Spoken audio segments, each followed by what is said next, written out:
Então, assim, eu quero que vocês observem o seguinte: já no título, o que é que vocês conseguem identificar?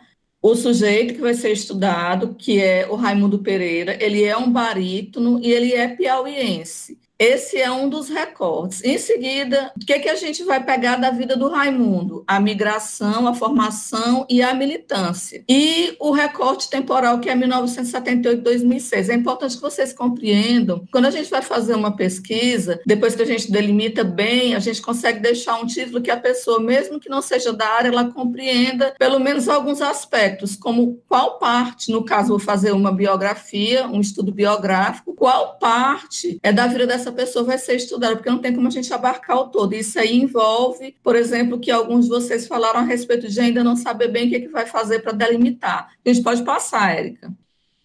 E aí tem algumas perguntas que vão fazendo com que a gente trabalhe de uma maneira que o nosso trabalho ele tem um percurso bem que a gente vai alcançando passos, etapas. Então, quando foi que eu me interessei pelo Raimundo? Quando eu frequentava o Centro de Referência Homossexual Raimundo Pereira, lá em 2008. E como foi que eu decidi pesquisar o Raimundo? Já foi em 2017, eu sou servidora do Instituto Federal do Piauí e fazendo um trabalho de memória institucional, me deparei mais uma vez com a presença do Raimundo na minha vida, que foi quando a gente foi fazer a parte do mural do memorial institucional, ele estava lá como um dos alunos da época de 1970. E por quê? Porque eu sou professora, porque eu sou técnica em educação e a história do Raimundo, ela representa a história de muitos estudantes em condição de vulnerabilidade social e econômica e que passaram pela Escola Técnica Federal do Piauí. Bom, aí são os aspectos que a gente deve observar. Quem foi o Raimundo? Bom, o Raimundo, ele foi... Vocês são músicos jovens, estudantes de música jovens, eu queria saber se alguém aqui conhece o barítono Raimundo Pereira, já ouviu falar dele? Alguém já ouviu falar do Raimundo? Não.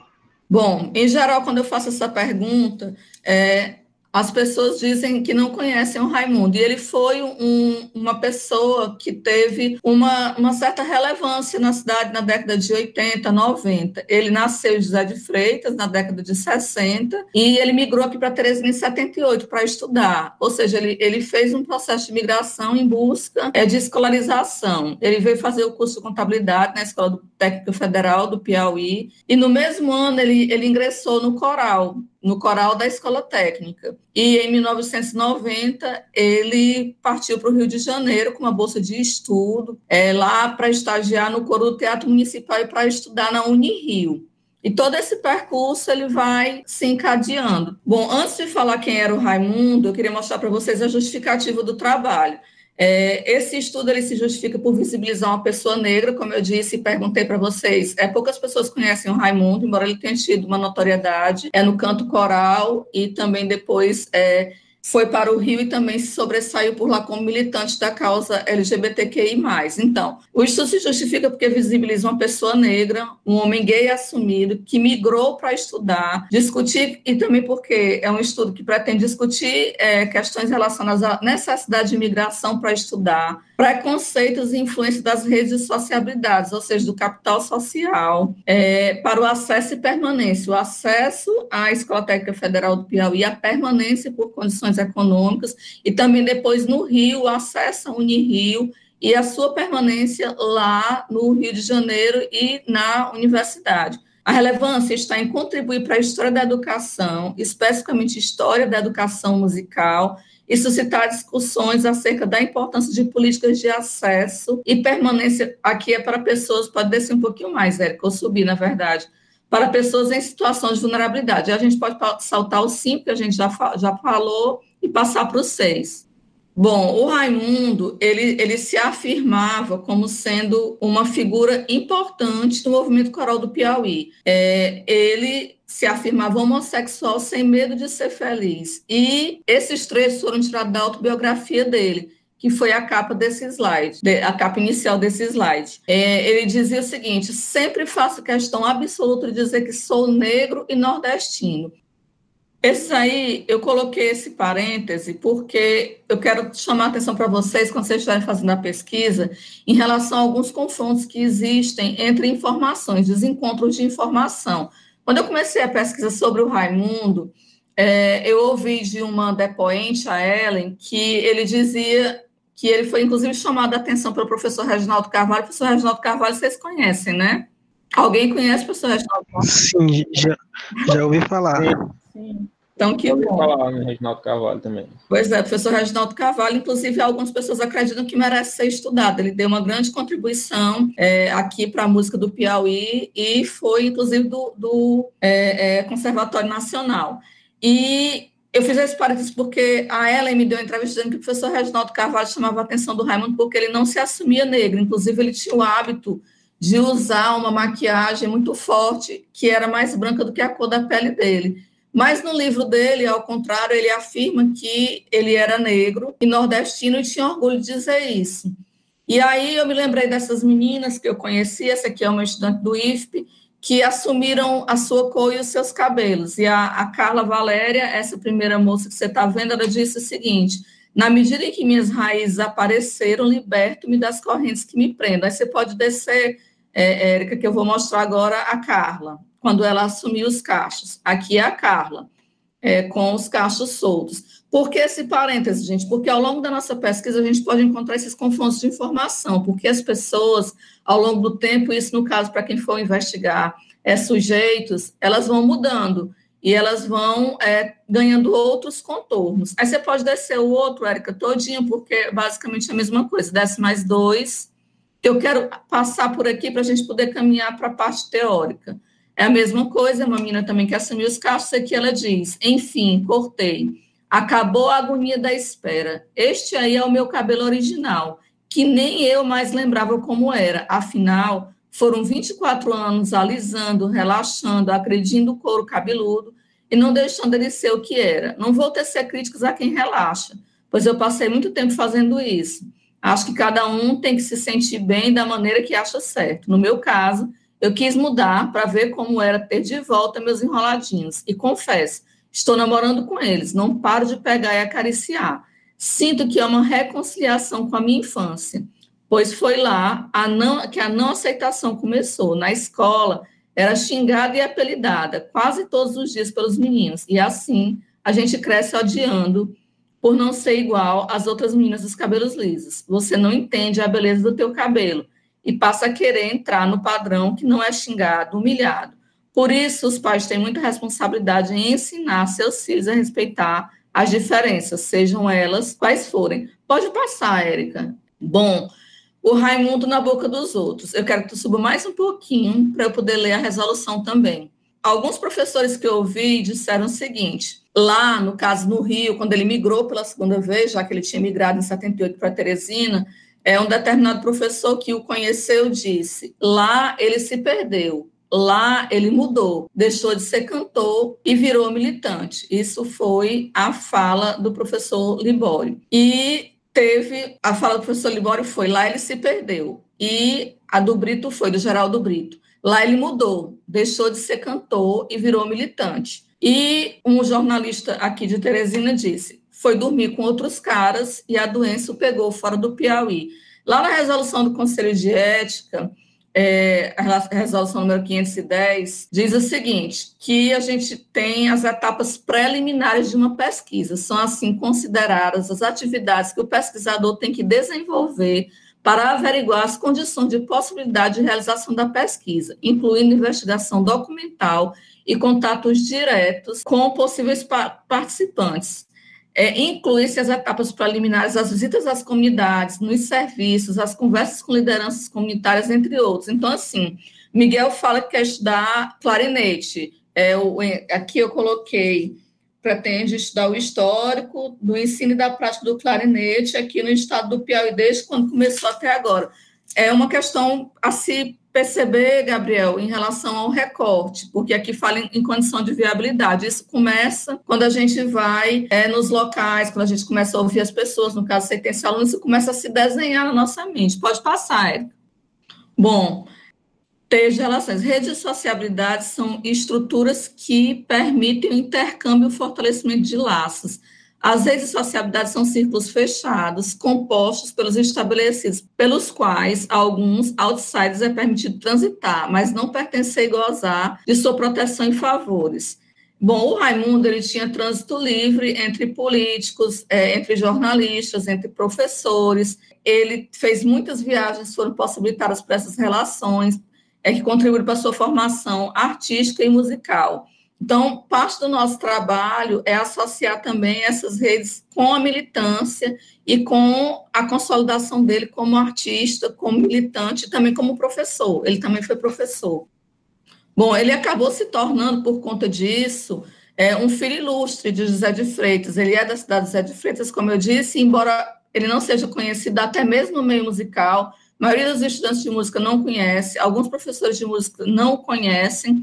Lá na cidade dele tem um teatro, é o Teatro Municipal Barítono Raimundo Pereira, que foi colocado o nome dele, e também tem uma rua com o nome dele aqui em Teresina, é uma rua no bairro, ali na região norte, próximo ao Mocambinho, é Rua Barítono Raimundo Pereira. Bom, a gente começou tratando desses aspectos da biografia do Raimundo, só para mostrar que tem uma certa linearidade, ele veio de um crescente quando ele migrou e tudo, e a gente não vai trabalhar dentro da nossa pesquisa com essa linearidade toda, porque houve muitas sinuosidades também. Então, assim, ela teve o objetivo só de visibilizar algumas partes da vida do Raimundo, até porque quase ninguém o conhece, é um objetivo, acaba sendo um dos objetivos também, visibilizar a existência dessa pessoa que contribuiu para a música em Teresina e para a militância nacionalmente, para a militância LGBTQI+, e também para problematizar a vida dele como um objeto da história, como um objeto relevante para a história da educação musical, inclusive.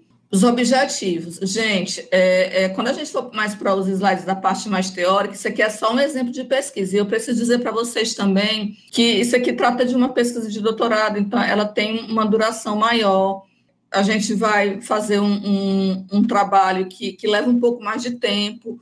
Então, quando a gente for falar de TCC mesmo, é um pouco mais curto, é um pouco mais simples. Então, o objetivo geral, mas essa estrutura tem em todos os trabalhos, é necessário que haja em todos os trabalhos. O objetivo geral, conhecer a relação entre migrações e viagens do músico Raimundo Pereira com sua formação, assim como as redes de sociabilidade construídas por ele nesse trajeto, envolvendo sua atuação como estudante, cantor lírico, educador e militante. Ele ocupou todas essas posições. E o objetivo geral é conhecer a relação entre essas migrações e viagens dele com a formação dele, assim como as redes de sociabilidade que ele construiu no trajeto. E os objetivos específicos que têm como função ajudar a atingir o objetivo geral são discutir as razões dos processos migratórios do barítono Raimundo Pereira e como se deu a ampliação de suas redes de sociabilidade nesses deslocamentos. A cada deslocamento que ele fazia, de José de Freitas para Teresina, estabeleceu relações com o professor Reginaldo Carvalho, que era da UFP, que possibilitou que ele fizesse um curso de canto na UFP.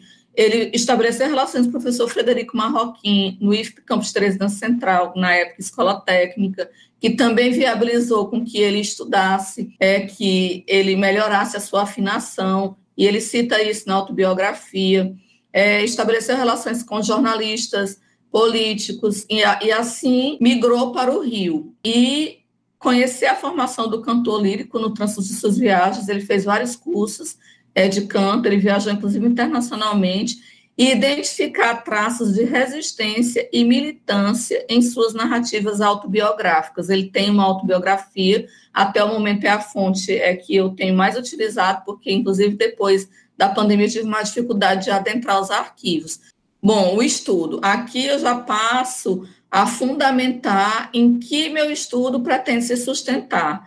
Ele é um estudo, a princípio, porque ele está em percurso, é um estudo do gênero biográfico, e aqui, quando eu anuncio que é um estudo de gênero biográfico, que é um aspecto que a gente precisa lembrar no nosso trabalho, tudo que a gente fala, a gente precisa fundamentar, eu falo das biografias, e que as biografias, elas não visam fazer vir à tona segredos antes escondidos, mas sim compreender historicamente os percursos de certos personagens, de modo a entender, por exemplo, o funcionamento de determinados mecanismos sociais e sistemas normativos, a pluralidade existente em grupos e instituições vistas normalmente como homogêneas, a construção discursiva e não discursiva dos indivíduos, as margens de liberdade disponíveis, as pessoas em diferentes épocas históricas, entre outras questões. Isso aqui é do professor Benito Schmidt. Gente, a gente vai fazer um estudo ou sobre uma prática educativa, ou sobre um sujeito, ou sobre uma instituição, por mais que a gente se fixe em contar aquela história, em narrar, em descrever, em investigar aquele período, aquela prática, as aulas remotas, a gente não está falando só daquilo especificamente, a gente fala de todo o entorno, a gente acaba falando das relações que ali existem, das relações de poder que ali existem, a gente acaba contando a história daquela sociedade, daquele recorte temporal. A Escola Técnica Federal, na época de 1978, não é o mesmo IFP. As pessoas que estavam lá naquela época, que ainda estão vivas, também muitas vezes não são as mesmas, porque a gente vai mudando ao longo do tempo. Bom, aqui é toda a base teórica da qual eu quero me aproximar e me aprofundar durante o decorrer. Para chegar nessas decisões, gente, nós passamos por todo um processo, que é o que vocês estão passando agora, que é de organizar o pensamento. Então, tem aproximações com a metodologia da história oral, nós pretendemos trabalhar com história oral, baseado em Portela, Ferreira e Amado, e na história cultural, representação, apropriação, biografia histórica. A gente pretende trabalhar com esses recortes. Que vocês, como eu estava dizendo antes, que necessariamente não vão precisar trabalhar com tantos recortes, tendo em vista a duração da pesquisa de um TCC, que talvez não dê conta de você abarcar muita coisa, inclusive recortes temporais muito longos, porque realmente, às vezes, não dá o tempo. Bom, a gente pretende trabalhar, já começou, inclusive, a trabalhar com fontes hemerográficas, com jornais, fontes iconográficas, fotografias, nós temos algumas. A autobiografia do Raimundo também, a gente já tem as entrevistas. Nesse momento, a maior dificuldade está sendo inviabilizar entrevistas em razão do distanciamento social. Bom, aqui é algo que eu acho que talvez seja muito importante para quem está começando a fazer, quando for reunir material. Quando a gente está construindo o nosso pensamento, é importante que a gente comece a imaginar quais são as nossas fontes. E aí, no caso do meu trabalho, eu tenho uma relação prévia de materiais que eu pretendo que seja o que vai compor o corpus documental, porque nem sempre tudo que a gente junta a gente usa, algumas coisas a gente acaba por descartar. Então, eu tenho o livro Muito Prazer Círculo, Raimundo Pereira Confidencial, que é a autobiografia dele. Eu consegui por meio de um sebo lá do Rio de Janeiro. Ele está comigo, eu consegui em 2018, e já li, já reli várias vezes, e tem sido um apoio. Bom, recorte de jornais que eu ganhei do professor Frederico Marroquim, são jornais bastante antigos, que tem... o convite para um recital, que o Raimundo participou, as figuras que participaram, o repertório, porque o repertório também diz muito da atuação dele, e foi doado pelo professor Frederico Marroquim, está comigo também. Os jornais da manhã de 1985 foram os que eu consegui consultar, porque depois houve toda essa confusão que a gente está vivendo, não pude mais, estão no arquivo público, e na época disponíveis para consulta pública. Foi um trabalho que eu fiz em 2019 ainda. E tem os editais da Companhia Editora do Piauí, a Comep, que não existe mais, mas está por ali, assim, pela Fundação CEP, pela Comep. O trabalho do pesquisador também é muito isso, da gente garimpar. A gente ouvir as pessoas, da gente perguntar. Então, ainda preciso consultar, ainda tem data a definir. Esse quadro eu elaborei ano passado. Então, tem o irmão dele, que é estilista aqui em Teresina, eu entrei em contato telefônico com ele, e ainda não consegui marcar uma entrevista. O professor Frederico Marroquim, já tive vários contatos, já me ajudou bastante, mas ainda não tivemos uma entrevista oficial. O Kenar Cru, eu acho que muita gente conhece aqui, a pianista Carla Ramos, irmã do Ramsés Ramos. O professor Paulo Libório também aqui, acredito que vocês são muito jovens, mas devem conhecer, professor aposentado da UFP. A Maria Eudes, ela é irmã do Raimundo, ela é viva, mora em José de Freitas. O Geraldo Brito, acho que todos vocês aqui, o Geraldo vocês conhecem, não conhecem? Geraldo, sim. Então, Geraldo também já me ajudou bastante. O Salgado Maranhão também é uma figura, ela muito importante na arte nacional. Ele, inclusive, já ganhou o Prêmio Jabuti. Ele escreveu a 4ª capa do livro do Raimundo. E se vocês conhecerem uma música da Zizi Posse bastante antiga, mas que fez muito sucesso, Caminhos do Sol. Alguém conhece essa música? Acho que só se eu ouvir mesmo ela. Não. Caminhos do Sol, uma música muito bonita. É de autoria do Salgado Maranhão, mas essa é só uma que teve muito sucesso, mas ele produz muito. Podemos ir, Érica.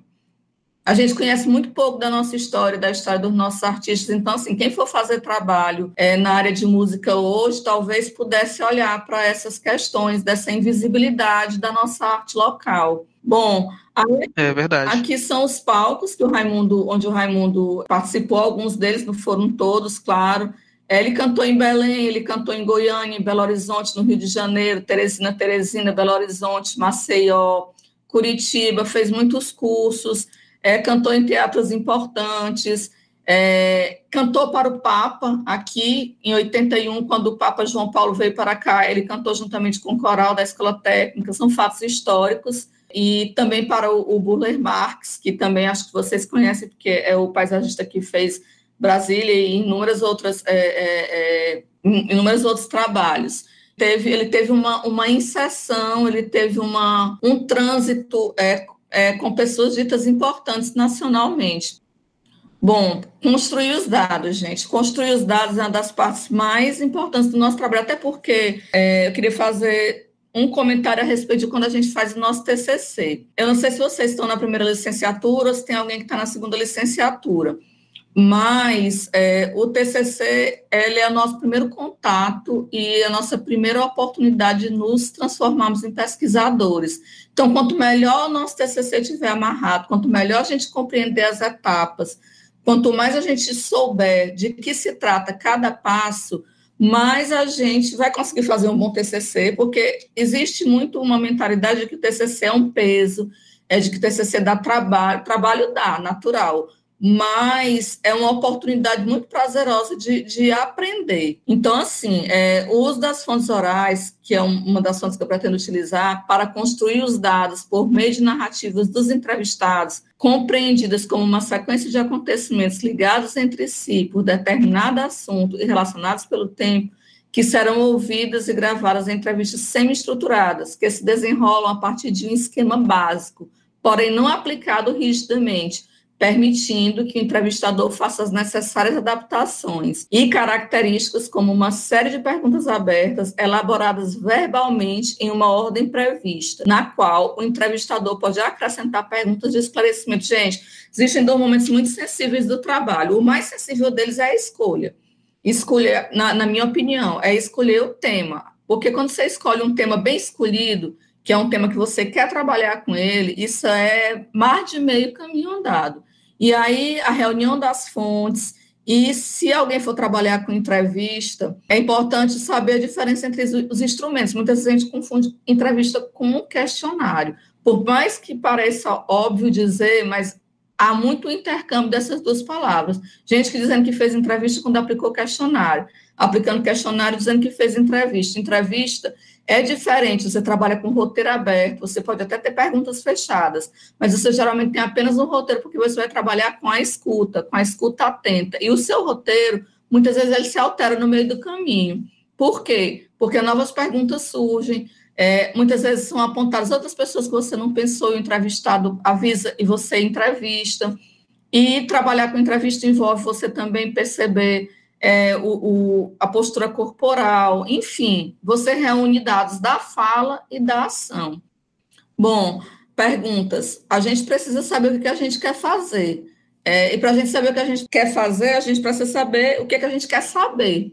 Então, algumas das minhas perguntas. Como estudante negro, eu coloquei negro porque ainda existe ainda uma certa polêmica entre os movimentos. Eu escolhi negro porque ele se autodeclara negro, mas há quem prefira chamar preto, e eu coloquei negro em razão de que foi a nomenclatura que ele usou para se autodefinir. Então, como estudante negro, Raimundo Pereira ampliou e consolidou suas redes de sociabilidade em seus movimentos migratórios.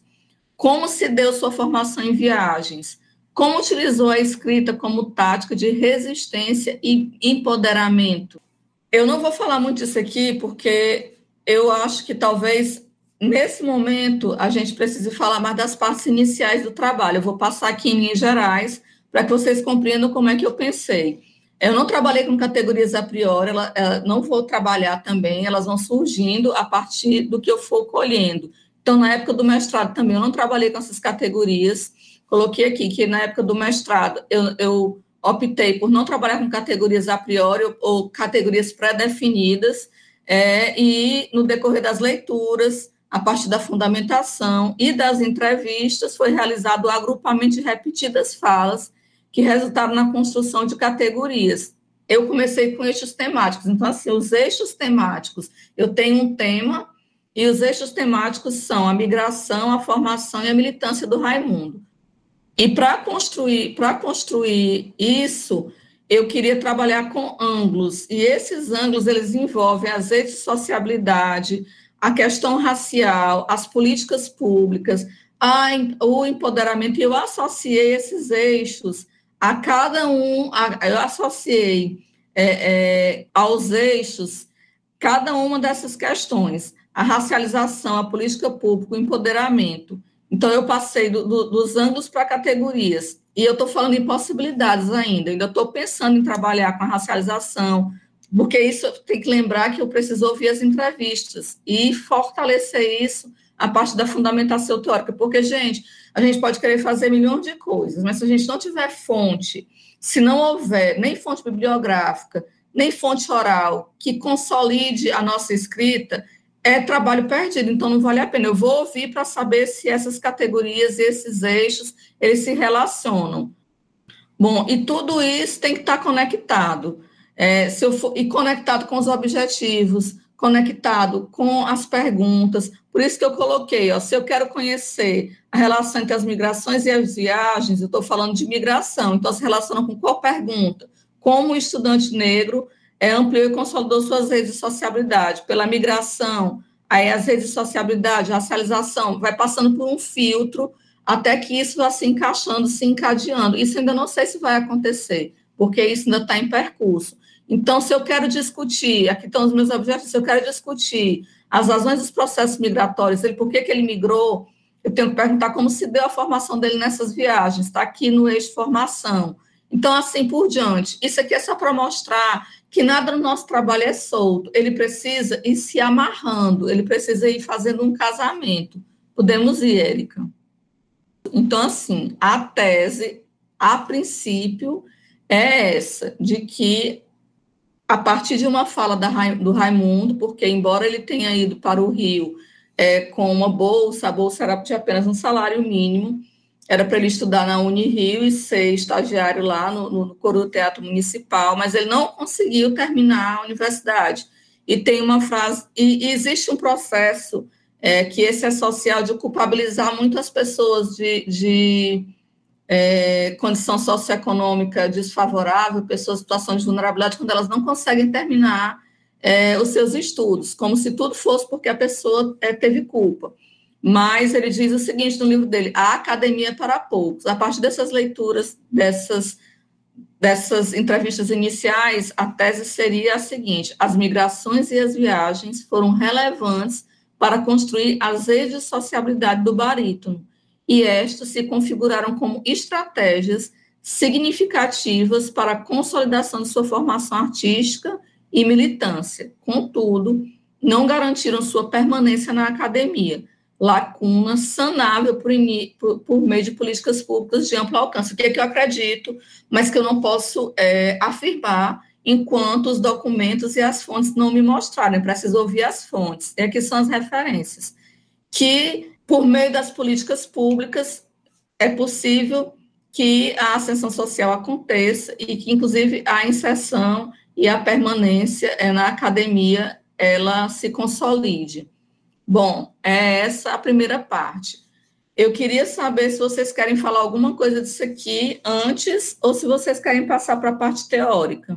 Alguém quer se pronunciar? Professora, não tem nenhuma imagem do Raimundo, não, para a gente ver, porque eu participei de coral mais ou menos nessa década de 90, essas coisas, nesse período. Talvez eu possa até conhecer, mas não assim, lembrando por nome. Eu tenho outro arquivo, eu posso pedir para a Érica colocar no grupo. Eu acho que nesse não tem nenhum. Érica, nesse não tem nenhuma imagem dele, né?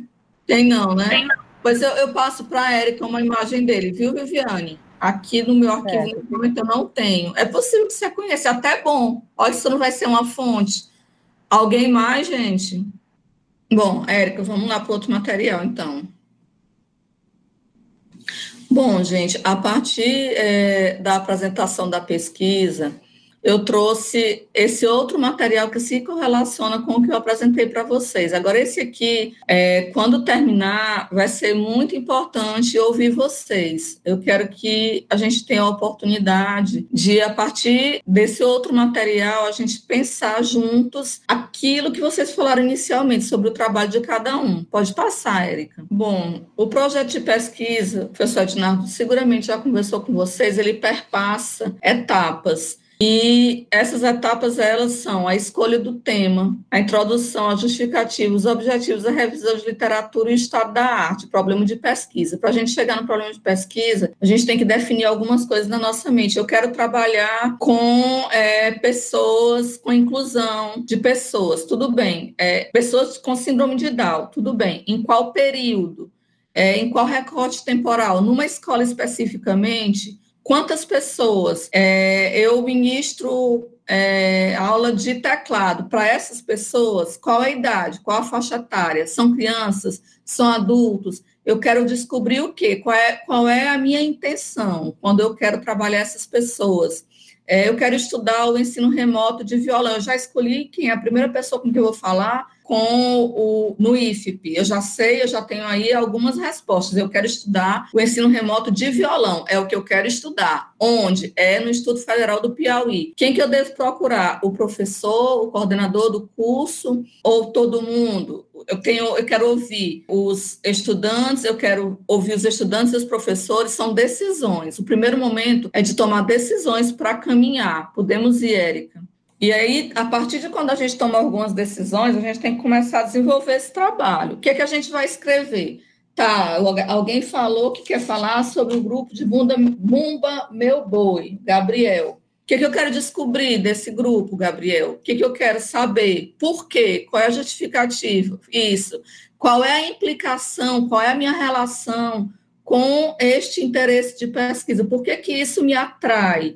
Faz parte da minha comunidade? Então, assim, eu tenho fontes para fazer essa pesquisa. Então, que fontes são essas? São fontes escritas, como estava lá no meu trabalho? São fontes hemerográficas? São fontes orais? Eu quero trabalhar com pessoas, eu quero trabalhar com revisão bibliográfica, ou quero trabalhar com os dois. E qual a natureza dessas fontes? É isso que eu estou falando. São fontes orais? Onde elas estão? Quem vai trabalhar, quem pretende trabalhar com o período histórico aqui do ensino do clarinete? Alguém quer trabalhar com práticas interpretativas na UFP, é o Paulo. Quer trabalhar com as práticas interpretativas? Tá, em que período? Na UFP de agora? Na UFP do tempo presente? Na UFP do passado? Pode falar, Paulo. Boa pergunta. São essas respostas, Paulo, que a gente precisa encontrar, porque assim, a gente tem um mundo diante de nós, a gente tem um oceano, só que a gente não dá conta de tudo. Verdade. A gente não dá conta de tudo, nem no período do TCC, nem na especialização, nem no mestrado, nem no doutorado. É por isso que a gente precisa fazer o que nós estamos tentando trabalhar hoje, delimitar. O que é delimitar? É situar o trabalho, é situar o assunto que a gente vai discutir em um espaço-tempo a partir daquilo que a gente decidir. A gente precisa tomar decisões para começar a trabalhar. Então, quais são as fontes? Como a gente vai acessá-las? Qual a natureza dessas fontes? Onde elas estão? Onde estão essas pessoas que eu quero entrevistar? Onde está esse material fotográfico, se for usar fotografia? Reunir a maior possibilidade que você tiver de informação, depois filtra. Vamos lá, Érica. Bom, a escolha do tema, gente, ela passa por algumas coisas que eu mostrei para vocês lá no meu trabalho, quando eu disse que eu tive primeiro contato com o Raimundo, porque eu frequentava o Centro de Referência Homossexual Raimundo Pereira, lá em 2008. Em seguida, lá no meu local de trabalho, ele apareceu. Depois, eu sou professora, eu me interesso pela questão das políticas públicas, eu pesquisei no mestrado Políticas Públicas para Jovens, a vulnerabilidade social e econômica de estudantes me interessa, estudantes negros me interessam, então essa é a minha implicação com esse sujeito e com esse tema de pesquisa. Então, assim, a escolha do tema, ela passa por essa relação do pesquisador com o próprio tema. Então, assim, a gente tem que se responder: qual a sua relação com o tema ou o grau de interesse pessoal? Por que práticas interpretativas? Por que inclusão? É porque eu trabalho com essas pessoas? É porque eu pretendo trabalhar com práticas interpretativas? Por que Bumba Meu Boi. Por quê? Porque eu acho uma manifestação cultural que é relevante para aquela comunidade. E aí, qual o tempo disponível para a realização do trabalho de pesquisa? Gente, não adianta fazer um recorte de 200 anos se eu não tenho 2 anos para fazer. Não adianta você pegar um monte de documento que você não vai ter condições de filtrar. Então, é preciso ter muita racionalidade na hora de tomar essas decisões. Então, qual o tempo? Vocês agora, hoje, vocês vão apresentar essa disciplina, vocês vão ter que terminar com o TCC pronto? Ou é só o projeto agora? Só o projeto agora. Pois o projeto é a fina flor, o projeto é a alma do negócio. Se o projeto estiver bem feito, tudo caminha. Aí a próxima etapa é só fazer. Então, assim, se você tomar boas decisões agora, pronto, o alicerce está feito. A terceira pergunta: quais os conhecimentos que... Márcia, Oi. desculpa interromper. Que você até falou algo interessante naquela hora que você disse um pouco da temática que eu tinha pensado, sobre assim, mas qual período, né, que você quer fazer sobre essas práticas interpretativas e tal. Se fosse pegar, por exemplo, esse período de pandemia, assim, como está sendo a situação agora, por exemplo, o professor, o Edson, no caso, né, que é o professor da prática de violão, se fosse fazer, assim, voltado para essa situação, assim, que a gente está vivendo, você acha que daria certo também? Poderia ser um caminho? Paulo, essa pergunta é uma pergunta que você deve fazer para o seu orientador. Por quê? Porque tem que ver a viabilidade. Esse período, ele vai dar muita pesquisa. A questão é que você vai estar trabalhando com o que a gente chama de história do tempo presente, imediato. Você vai estar no quente da história. Então, você vai ter um olhar muito presente. Se o teu orientador não se opuser a isso, não tem problema nenhum. Porque tem orientador que... Eu não sei quem é teu orientador. É o Ednardo? É o Ednardo. Você tem que perguntar para ele: professor, se eu gostaria de trabalhar com a história agora do tempo presente, imediato, acontecendo no quente, ou se eu gostaria de ter um olhar mais distanciado. Porque isso é uma negociação que você faz com o orientador. Se ele não encontrar problema, porque você consegue realizar tranquilamente, porque é um momento que todo mundo está vivendo e que você tem uma relação muito aproximada com ele. A questão é só ele dizer, ok, dá, e aí você faz. E aí, quais os conhecimentos que já tem sobre esse tema? É um tema da área de educação musical. A gente quer trabalhar, alguém aqui é o Gabriel, quer trabalhar com uma manifestação cultural. Se for trabalhar e levar para a área de educação, seria para a área da educação no espaço não formal. A Viviane, o espaço que você trabalha com esses meninos é uma escola? Sim, é uma escola, professora. Música para todos. Pronto, trabalha, é um projeto? É um projeto? É um projeto, isso. É um projeto dentro de uma escola. Então, é um estudo que, se for na área voltado para a de educação musical, é dentro da área de educação musical, no espaço formal. Então, tudo isso isso faz parte da delimitação. Você está estudando isso nesse determinado espaço, é um tipo de educação. Se for, eu coloquei aqui a área da educação musical, por uma questão de que acho que tem a ver com vocês, assim, uma suposição. Poderia ser outra coisa. O ensino remoto de violão, mais ou menos aqui o que o Paulo e o Paulo e o Alessio querem estudar esse momento, não é isso? Esse momento agora, da pandemia. Então, eu acho que eu não sei qual é a negociação que vocês vão fazer com o orientador, mas que é fértil, porque é algo que você pode encontrar fontes muito presentes. Tem as dificuldades de você trabalhar com o tempo presente, mas tem as vantagens, que as fontes estão ali. Vamos passar, Érica.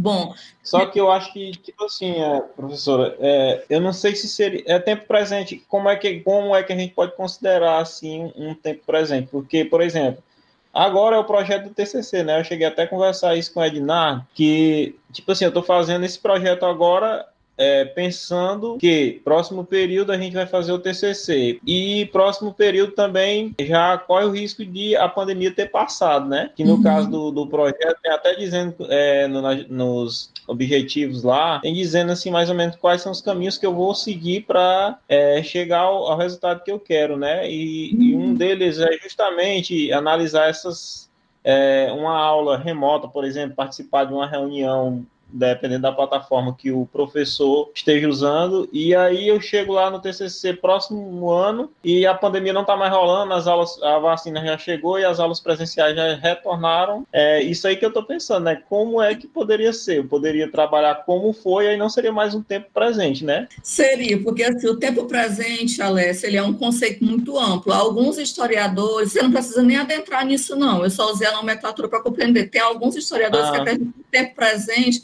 ele vem lá da Segunda Guerra, ainda é tempo presente, porque ainda é muito próximo de nós. E que esse tempo agora que tu estudaria não seria nem tempo presente, seria tempo imediato, porque se daqui a 6 meses ainda está todo mundo sob esse impacto. Mas assim, imaginemos que você e o Paulo, acho que você e o Paulo consigam argumentar e convencer ao orientador de vocês, que é a primeira pessoa que vocês têm que convencer que o trabalho de vocês é relevante. A primeira pessoa que vocês têm que convencer é você, depois seu orientador, que seu trabalho, que seu trabalho é relevante e que ele vai trazer algum tipo de contribuição para a sociedade, para a academia, enfim. Se você entrar num acordo com o seu orientador sobre isso, se você for estudar daqui a 6 meses, você vai ter fonte ainda, você não vai estar assistindo a aula se a pandemia tiver passado, mas você vai ter as experiências daquelas pessoas, você vai poder assistir aulas gravadas naquele período, você vai poder conversar com o Tiago Cabral, lá no IFP, ele é muito disponível, ele vai ter, com certeza, aulas gravadas, você vai poder acompanhar, por exemplo, como é que essas aulas eram divulgadas, o Tiago divulga no Instagram.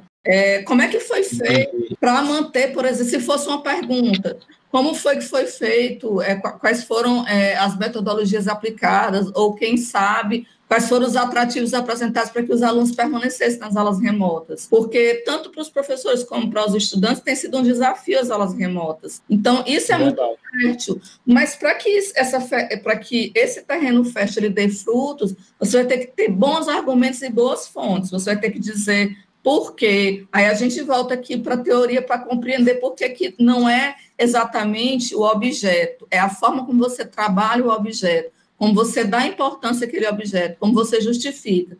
Então, assim, relação com a comunidade acadêmica, conseguirei prestar conta da pesquisa que estou planejando dentro do prazo? Você tem um prazo a cumprir, você precisa terminar, não só para você se formar, mas para que você mostre que você estabeleceu um percurso que você cumpriu, chegou até o fim. Qual o significado do tema escolhido, sua novidade, sua oportunidade, seus valores acadêmicos e sociais? Por exemplo, para quem vai estudar o Bumba Meu Boi, por que é importante estudar naquela comunidade especificamente aquele Bumba Meu Boi, aquele bem ali, não outro? E por que aquilo dali se relaciona comigo e o que vai trazer para a academia? Aquilo dali é uma manifestação histórica que faz parte da cultura daquelas pessoas. Trabalhar com o ensino remoto hoje, informar o que aconteceu naquele período, vai deixar o quê para a comunidade acadêmica? Vai mudar o quê? O que tem de novidade em você hoje não se encontrar mais com as pessoas fisicamente? Quais são as implicações para o ensino de música, especificamente, você não ter contato com o instrumento? O que isso trouxe? O que isso propiciou? Aí, a outra questão, a esse aspecto que eu estava falando é a significação do tema escolhido, o seu ineditismo. E assim, gente, essa questão do inédito não é você trabalhar um tema que nunca ninguém trabalhou, não. É você trabalhar aquele tema sob o viés que você compreende aquele tema, que esse sim é novo, porque ninguém viu daquela forma, é você que está vendo daquela maneira e as fontes vão lhe dizer se o que você está pensando se confirma ou não. Ensino remoto é a pior coisa da vida? Ensino remoto foi a melhor solução que se encontrou porque a gente está vivendo? São perguntas. Bom, aí, se você quer falar, Alessio? Ou mais alguém? Não, tipo assim, o professor orientador, ele disse assim, eu falei essa situação para ele disse mais ou menos assim, rapaz, é o seguinte, tu tem duas opções, ou tu muda o tema, ou então tu vai ver como é que foi. Né? Ele falou assim, como é que foi? Porque no projeto eu tô querendo saber como é que tá, né? Como é que tá o ensino remoto de violão no Instituto Federal do Piauí. Aí ele falou essas duas opções, né? Ou tu pode mudar a temática, ou tu pode pegar esse projeto e só fazer como é que foi, né? É porque quando a gente vai dar os resultados da nossa pesquisa, seja ela de qual nível for, a gente tem que dizer o que aconteceu, como é que aconteceu, por que aconteceu, porque tem que ter fim. A pesquisa tem que mostrar um resultado, não é um produto, é uma conclusão, ou pelo menos aquilo que você não conseguiu fazer. Então, é o que foi mesmo. Vamos ver se poderia... de qualquer forma, é o que foi mesmo, né? Você poderia analisar qual foi esse período, esse primeiro período, sei lá, 2020.1, não sei, isso aí sempre quem decide é o orientador, estou te dizendo aqui uma possibilidade. Analisar o período 2020.1 no Instituto Federal de Aulas de Violão no Instituto Federal do Piauí durante o ensino remoto emergencial, devido à pandemia do Covid-19. Tem que fazer bem explicadinho, porque aí se tu vender bem o teu peixe, o orientador compra. Agora, para vender o peixe, você tem que ter fundamento, e você tem que ter firmeza. Então, assim, isso aqui é uma das coisas que dá sustentação ao seu trabalho. Tenham como obter o material de consulta e os dados necessários para desenvolver a pesquisa. Tá, você quer estudar, digamos, você quer estudar 2020.1 no ensino remoto, no ensino de violão do IFP. E aí, tudo bem, eu quero fazer isso. Tem como eu fazer? Professor, eu tenho fonte, as aulas estão sendo gravadas para eu analisar depois. O que é que eu quero com isso? É bem isso, gente. A delimitação do tema é você ter a firmeza necessária de que aquele tema, ele pode ser situado no tempo e no espaço. Bom, pode passar, Érica. Obrigado.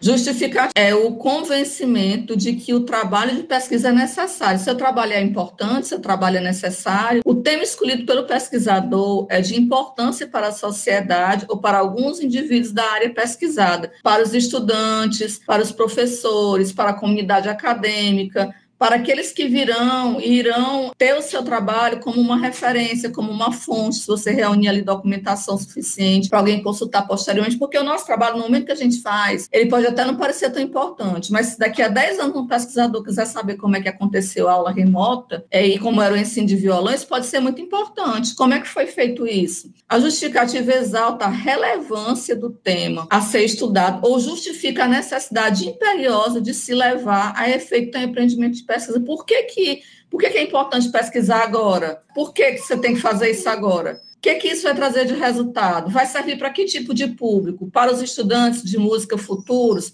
Para que tipo de público você vai servir? Vamos passar para o próximo, Érica.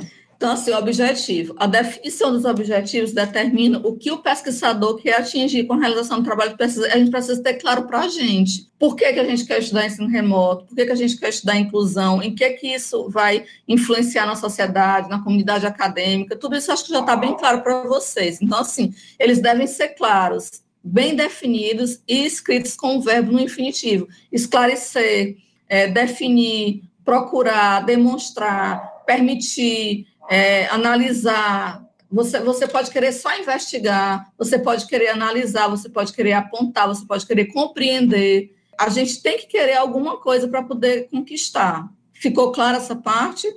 Sim. Pode passar, Érica. Bom, gente, para a gente conseguir fundamentar, a gente não tira leite de pedra, a gente precisa ler, não se escreve sem ler.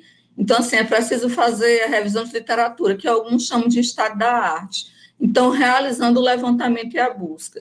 Que pesquisas existem sobre a minha temática? Por exemplo, para quem vai trabalhar com ensino remoto, é tão recente que talvez você não encontre artigos sobre o assunto. Para quem vai estudar, por exemplo, sobre aula de violão no ensino remoto, você pode fazer um levantamento na internet, ver se alguém já falou sobre isso, mas talvez não tenha. É preciso que mesmo... Eu vi uma dissertação, na verdade, mas não era exatamente sobre violão, não.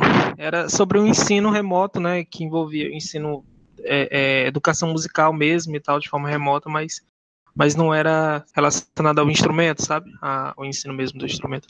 Mas dependendo de como esse material tiver sido escrito, ele pode estar em linhas gerais, alguma cobertura para o seu trabalho. É muito isso de você ir pode ajudar também, né? Sim, porque se você não encontrar especificamente sobre o assunto, porque às vezes o nosso assunto é muito curto, mas pelo menos dá uma base. Então, assim, que pesquisa existe nos últimos 5 anos? Às vezes é preciso mais tempo. Às vezes você tem que, por exemplo, quem vai estudar o clarinete, às vezes precisa mais tempo, porque lá de quando começou, dá para ser desde quando começou, pode estabelecer outro recorte? O que dizem elas sobre a temática? O que se fala sobre o ensino remoto? O que você pode fazer do macro para o micro, falar do ensino remoto em si, explicar por que o ensino remoto está acontecendo. Eu tô aqui, gente, dialogando com aqueles que estão interagindo. Quem quiser perguntar sobre os seus trabalhos também pode e deve. Do grande, o ensino remoto, por que ele aconteceu, o ensino remoto nas instituições, o ensino remoto, aí depois você chega lá onde você quer, o ensino remoto em tal lugar, as práticas educativas em tal lugar, e aqui, que autores e metodologias são utilizados nessa pesquisa, no material que você encontrou e que material você quer usar. Quem trabalha, quando você, por exemplo, quem quer estudar aqui com práticas interpretativas, você tem que primeiro, quando a gente escreve, a gente precisa compreender que quem vai ler o nosso material, ele pode até ser da nossa área, mas às vezes ele não estuda a mesma temática que nós, então é como se você fosse guiar o leitor. Às vezes a gente fala a nomenclatura da nossa área e pensa que todo mundo sabe o que é, e às vezes não sabe. Então, é guiar o leitor como? Você vai falar em prática interpretativa, você conceitua a prática educativa como você pensa, como você acha, não. Algum teórico da área conceituou, segundo fulano, conforme fulano, a partir de fulano. É assim que a gente trabalha, com quem já escreveu algo sobre aquele assunto. Tudo que a gente vai falar num trabalho científico, a gente tem que buscar uma fonte, uma base teórica para sustentar. Pode passar, Érica. Como organizar esses dados? Onde buscar? Eu organizo os meus em quadro. Eu organizo aqueles quadros ali, como vocês viram. Eu trouxe para mostrar minha pessoa, fazer como é que eu faço, mas cada um tem um jeito. Tem pessoas que fazem pastas no computador, tem pessoas que gostam de anotar mesmo. É muito pessoal. Do jeito que você faz, fica muito mais claro para entender. Para mim, facilita bastante, porque você tem uma visão geral. Você coloca, por exemplo, um recorte temporal. Mais claro. Você olha, aí você vê direitinho o que você já tem, o que está faltando, a data que você conseguiu, a data que você pretende conseguir. Então, cada um com a sua forma de organização. Como organizar os dados, onde buscar os dados de pesquisa e literatura. Gente, cada área de educação tem um lugar que você busca. O lugar onde você encontra tudo é na base de tese de dissertação da CAPES, na IBIT. Você entra lá, tem tudo. IBIT, Cielo, portal de periódicos da CAPES, vocês que são da música na ABEM, tem os sites, cada área tem um nicho, vocês conhecem a área de vocês, vocês entram lá, colocam as palavras-chave, colocam os descritores e vai aparecendo, aí você vai filtrando, lê o resumo, lê só o resumo inicialmente, eita, isso aqui serve, deixa lá, para tu não perder tempo lendo um artigo todinho que não vai te servir. Como registrar os dados? Aí tem fotos, xerox, anotação, gravação, ficha, organizando o material de TCC, escaneia.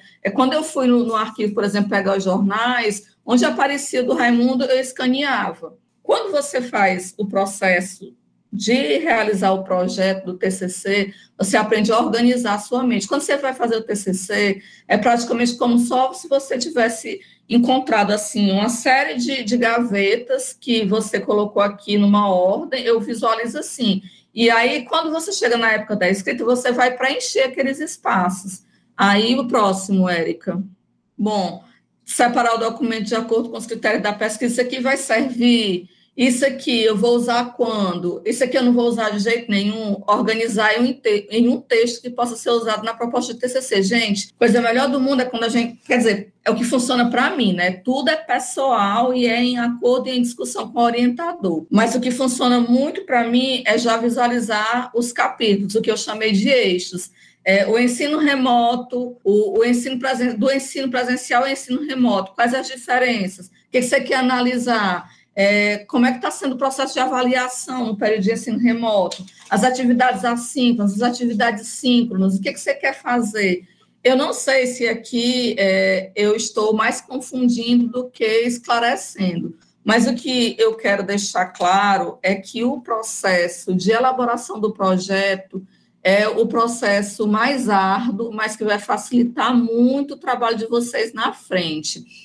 E acho que acabou, Érica. A gente faz essa parte toda do projeto, a gente imagina esse monte de coisa, a gente cria todo o processo para chegar no problema de pesquisa. O que eu quero saber? Qual é a minha questão de pesquisa? A questão de pesquisa, gente, às vezes é o que nos inquieta, é algo que nos incomoda, é algo que nos traz curiosidade. É por isso que é preciso que a gente tenha uma relação com o tema e que a gente relacione esse tema com a academia. Então, aqui, depois de definido o tema, levanta-se uma questão para ser investigada durante toda a pesquisa. Hipótese, o professor Ednardo não gosta muito, então é melhor não levantar a hipótese.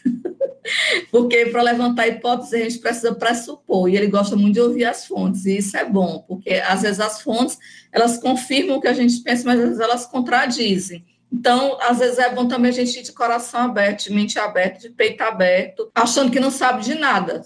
Então, pode-se levantar a hipótese a partir do conhecimento acumulado por outras pesquisas, que será confirmada, negada ou mesmo ampliada através do trabalho de pesquisa. O problema não está pronto, ele é criado pelo pesquisador, essa é a nossa responsabilidade, e deve ter relação com o tema.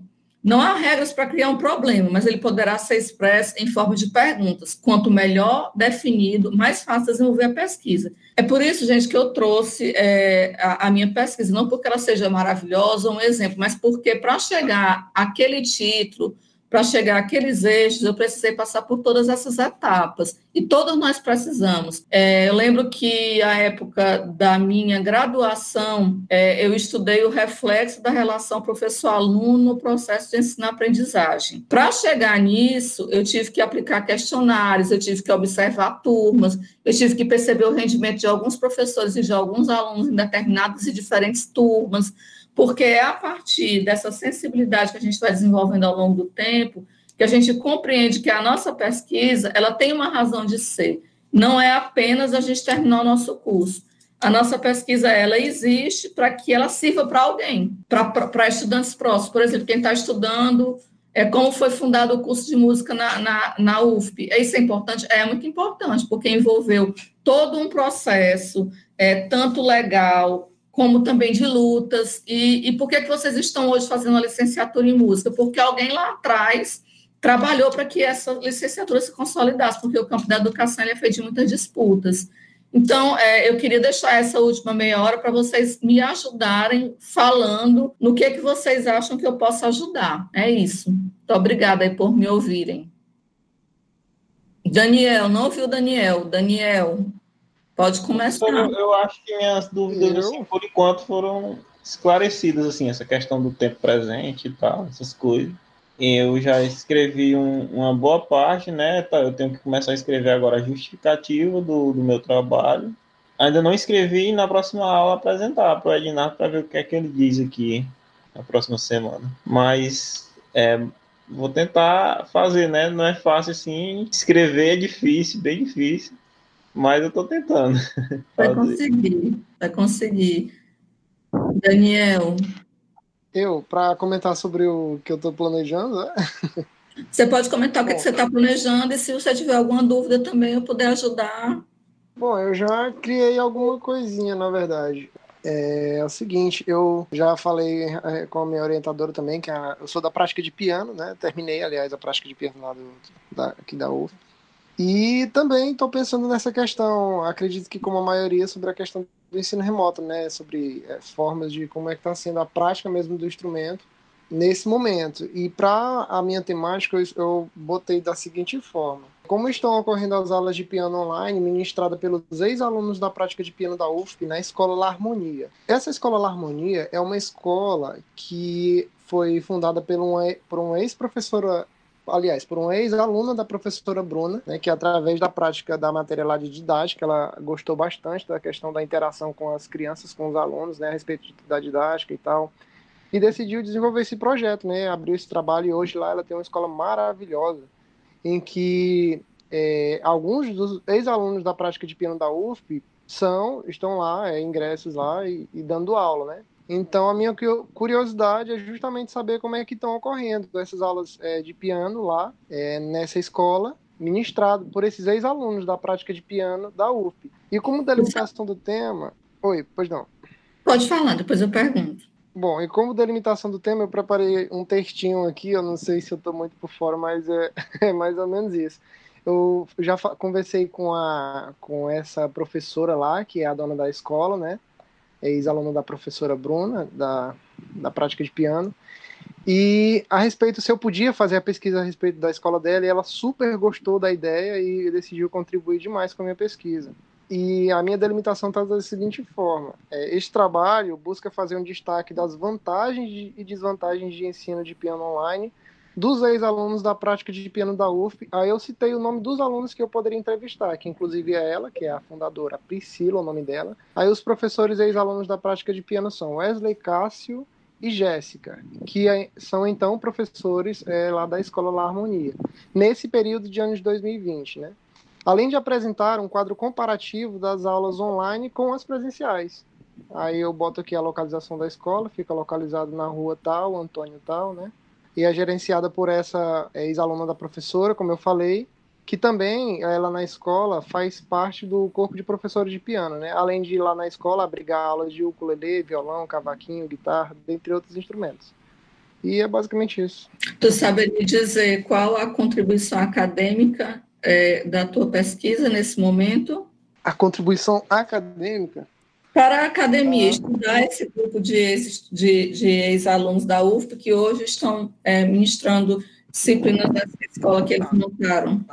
Eu acho que vai ser um referencial bem legal, né, nesse sentido de ser algo novo, né, e ser uma possibilidade a mais de desenvolvimento de trabalhos, né, além do presencial, que é o que a gente já conhece. Só que também a gente sabe que existem muitos desafios, porque nem todo mundo consegue, de fato, aprender essa questão do presencial. Então, além do foco do professor, eu considero que seja muito importante a gente pensar principalmente no aluno, para saber se obviamente não são 100% dos alunos que conseguem se dar com essa questão do online como com o presencial. Então, eu acho que abordar essas questões vai contribuir sim demais para a gente entender sobre o que fazer ou o que não fazer. Acho que mais ou menos isso.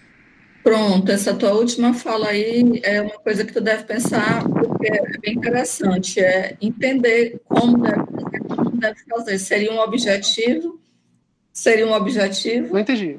Entender seria um objetivo? Eu acho que mais ou menos isso. Seria o objetivo geral? Seria o objetivo geral? Então, eu estou bem no começo, na verdade, dessa parte da delimitação do tema. Então, eu acredito que sim, a respeito dessas coisas a se pensar, né? De como ver essas questões aí que eu citei. Acho que seria mais ou menos isso, essa questão. Do que eu Bom, era isso. Eu queria provocar justamente isso. Eu queria saber justamente se vocês conseguiram entender com clareza o que é delimitar. Me parece, a princípio, que sim. Gabriel, por que Bumba Meu Boi? Por que esse Bumba Meu Boi? Qual a tua implicação? Qual é a tua relação com esse tema? Bom, por que esse grupo, né? E por que esse tema? Por que esse grupo? Porque é o grupo que eu tenho mais contato, né? Eu também participo, então é um grupo que eu tenho um contato direto. O porquê desse tema, Bumba Meu Boi, é porque eu, fazendo algumas pesquisas mesmo, por interesse mesmo pessoal, eu vi que para os grupos aqui, isso até sobre o tema mesmo, de Bumba Meu Boi aqui na capital, tem pouco conteúdo escrito, doutorado, TCCs ou artigos, enfim. Tem um material muito pouco, e isso me incomodou, né? Porque aqui na capital tem uma história muito bonita sobre os grupos, não só na capital, mas também no Piauí, e eu vejo que muito dessas histórias está sendo passada de gerações, mas de forma oral, né? É aquele senhor que tem aquela história da época dele, que conta para aquela pessoa mais nova, e isso, com o tempo, vai, como eu posso dizer, entrando no esquecimento, né? Porque essas histórias são histórias que estão sendo contadas de gerações a gerações. E eu acredito que da melhor forma de registro é a escrita, né? Então, esse é um dos meus engodos, né, que eu posso dizer. E por isso eu quero registrar sobre o Bumba Meu Boi na capital, em específico o Grupo Imperador da Ilha, porque é o grupo que eu tenho contato. Porque se eu for abranger, né, falar de todos os grupos, o trabalho fica grande e mais trabalhoso, né? Então o Ednardo me orientou a escolher apenas um grupo. E como é o grupo que eu tenho contato, fica a minha contribuição aí, né? Não só para a parte histórica, mas também para o grupo. Então, teu objetivo, só para ver se eu entendi, teu objetivo seria registrar a história desse grupo de Bumba Meu Boi, e a tua justificativa, a princípio, seria deixar essa história não se perder, evitar que essa história se perdesse, tendo em vista de que ela é transmitida pelo registro oral e não pelo registro escrito. É algo assim? Isso. Porque, olha, eu fico... Olha, é impressionante, assim, meu ponto de vista em relação a esse assunto, porque eu ainda conheci em vida alguns mestres, né, de Bumba Meu Boi, alguns cantores, né, de outros grupos, e eu fico, tipo, desde pequeno mesmo, acompanho esses grupos, não só esse grupo em específico, mas os grupos aqui da capital, outros que já não existem mais, por N motivos, enfim.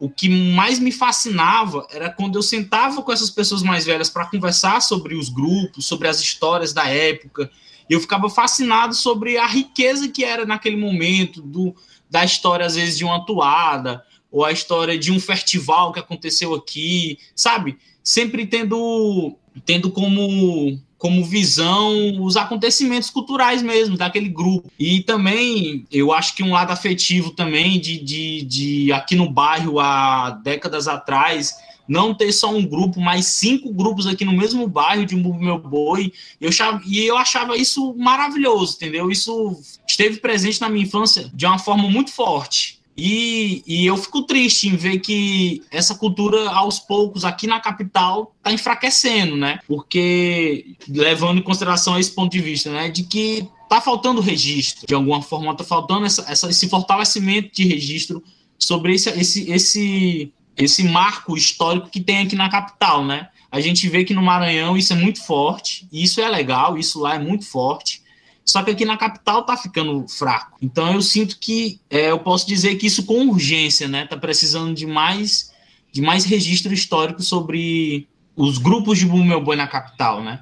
Porque eu posso garantir a vocês que as pessoas antigas, né? Os idosos hoje, desse conhecimento tá se esvaindo.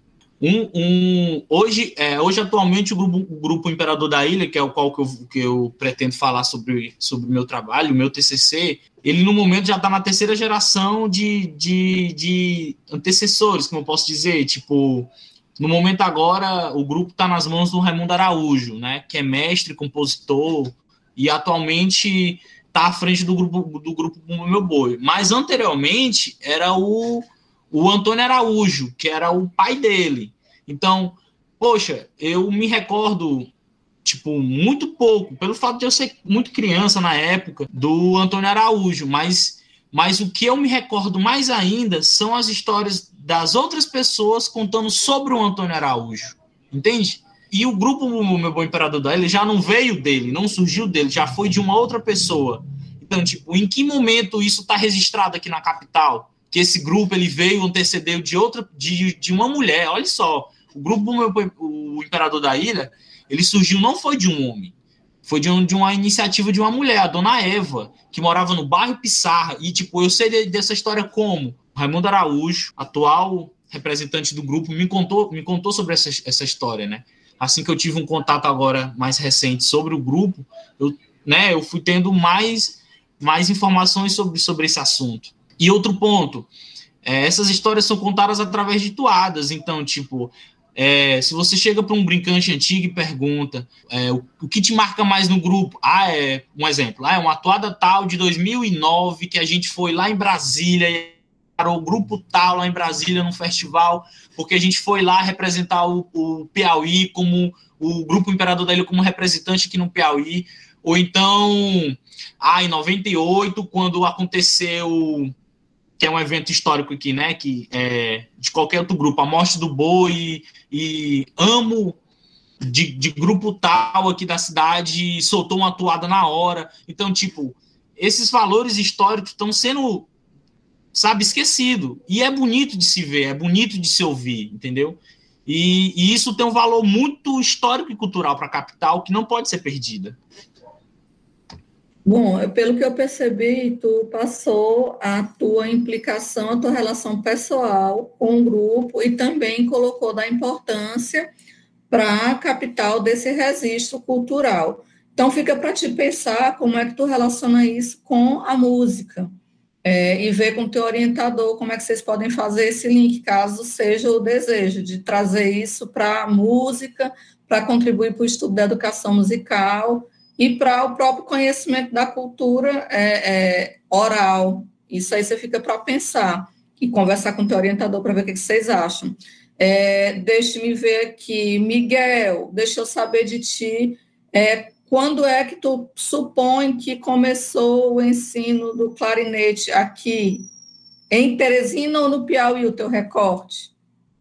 O meu recorte é para o Piauí inteiro, mas é claro que tem os locais que teve os maiores focos, que foi Oeiras, que as bandas eram formadas em Oeiras na época, e posteriormente que foi passando para Teresina como local principal. Agora, eu não dei um recorte temporal preciso. Eu acredito que seja na faixa de 200 anos, talvez menos, talvez mais. E aí a pergunta que eu te faço você já sabe se existe fonte para fazer esse levantamento nesse recorte de aproximadamente 2 séculos? Tem? Sim, já tem algumas referências já, mas é um pouco, não é muita coisa, porque acho que nunca foi de muito interesse assim, especificamente sobre o ensino de um instrumento, mas pegando sobre a prática instrumental, a formação de bandas, dá para a gente encontrar algumas referências aos instrumentos de sopro, clarinete e tudo mais. Então já tem algumas referências sim, que sustentam a questão da definição desse recorte de tempo. Se você fosse ter que, nesse momento aqui, perguntar o seu tema, ele trataria de quê, em que recorte, e, enfim, bem rápido assim. Eu vou tratar do estudo de ensino de clarinete no Piauí no período tal, é isso? Eu não estou conseguindo entender, o áudio cortou um pouco para mim. Se você fosse aqui para nós, da turma hoje, dizer, delimitar o seu tema e justificar você dizer que eu vou estudar o ensino de clarinete no Piauí no período tal. Aí, por quê? Você entendeu? Ah, sim, entendi. O porquê. Bom, principalmente porque, sendo instrumentos da minha área, me desperta muita curiosidade e trajetória do instrumento até aqui. Que alguns instrumentos eu sei como que eles foram se popularizando e tudo mais. E o clarinete eu sei como que ele foi se popularizando na Europa. Então, primeiro é trazer à luz a questão da evolução do instrumento socialmente, e também para traçar um comparativo com os modelos de ensino que já existem, para que isso possa prestar alguma contribuição para o cenário atual aqui em Teresina, aqui na região. Então, acho que o principal objetivo é situar o instrumento historicamente aqui na região do Piauí e trazer considerações sobre o que é e como pode melhorar nessa questão, tanto do ensino quanto da prática.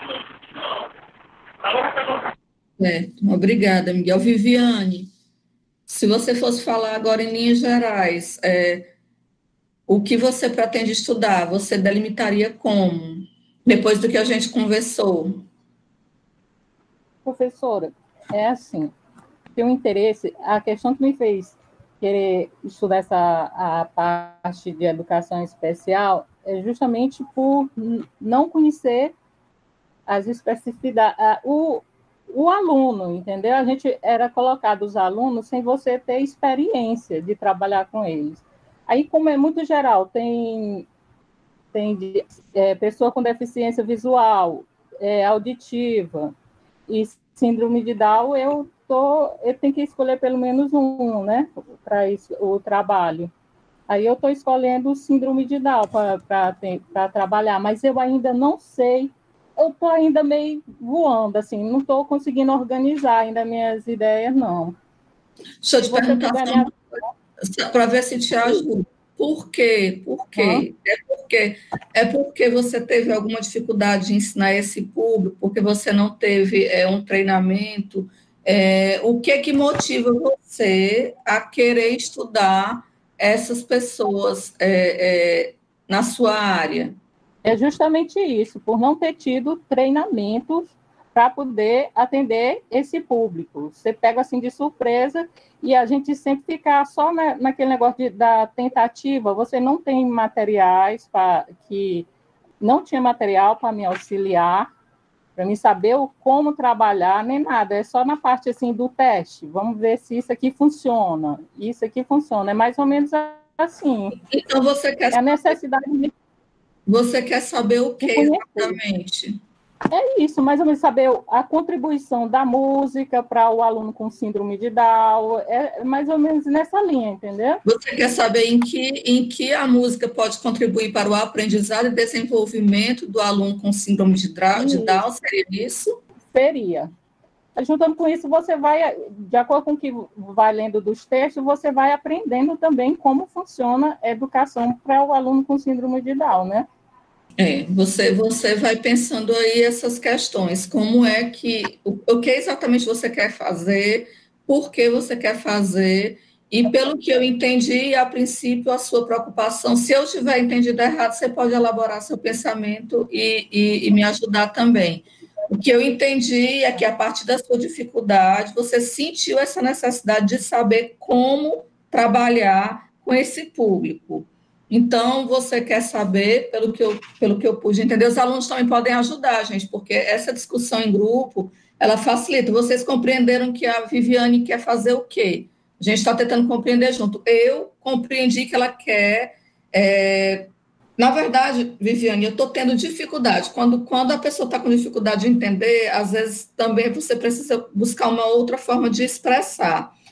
Pelo que eu imagino, você quer compreender como se dá o processo de ensino desses estudantes e como a música contribui para que eles aprendam, é isso?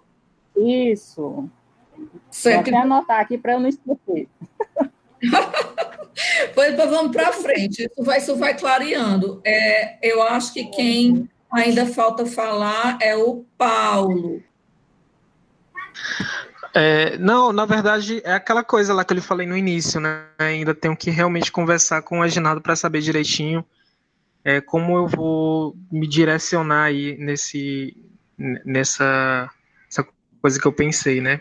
De trabalhar sobre as práticas interpretativas. Vou ver direitinho o que ele pensa a respeito, qual o direcionamento que ele pode me dar aí, ou alguma ideia de ele tentar levar. Eu desliguei o microfone sem querer. Ou então até mesmo uma ideia de levar isso para o lado mais como eu posso dizer, para o lado mais da educação mesmo, né? Que eu acho que é a linha de pesquisa dele, né? Também, né? Acho que ele sabe até mesmo orientar melhor, né? Saberia orientar melhor. Sem dúvida, o orientador é a pessoa que a gente tem que ouvir sempre, porque é quem a gente tem que ouvir. Mas, assim, Verdade. O que eu quero saber mais especificamente é se, a partir do que a gente conversou hoje, em relação à delimitação, à justificativa, se a gente compreendeu a necessidade para encontrar essa clareza, e principalmente para expor com clareza isso que a gente está tentando colocar no papel, projetar, se a gente entendeu da necessidade de procurar fundamentos e que o processo de pesquisa, ele carece de que a gente amadureça a ideia e que nenhuma ideia é ruim, ela só precisa de amadurecimento. Por exemplo, se tu fosse falar para mim, Paulo, o que são práticas interpretativas, como é que tu conceituaria para uma pessoa leiga e com base em que autores? Existe uma conceituação para o termo prática educativa? Aliás, perdão, prática interpretativa? Bom, na verdade, essa ideia, esse pensamento que eu tive de fazer sobre as práticas interpretativas foi mais de uma dissertação que eu estava começando a ler, e ela era sobre outra coisa, na verdade, e aí teve um momento no resumo dessa dissertação que eu vi lá que a intenção da pessoa lá era fazer algo relacionado às práticas interpretativas, eu não lembro mais exatamente, já tem alguns dias isso. E eu sei que veio essa ideia de fazer algo relacionado, por exemplo, com práticas interpretativas, só que voltado lá para a UFP, por exemplo, para a turma de violão. Então, Saber como acontece isso. Então, assim, práticas, já está começando a melhorar. Práticas interpretativas de violão, ou práticas interpretativas de canto. No teu caso, seria de violão, é isso? Isso. Uhum. Isso é uma forma de delimitar, porque quando você diz... a delimitação, gente, é justamente isso. Se você vai trabalhar com prática interpretativa, é de quê? Então, você já está dizendo que é de violão, não é de canto. Quando você diz só uma coisa que é muito ampla, você não situou, então você não delimitou. Então, estudar as práticas interpretativas de violão no curso de música da UFP no período tal, seria isso? Isso é delimitar. Exatamente, seria basicamente isso mesmo. Pois é, aí passa para a próxima etapa. Por quê? Por quê? Pois é, tipo, saber como funciona essas práticas, né, na disciplina de violão do curso de música. Ainda não é por quê.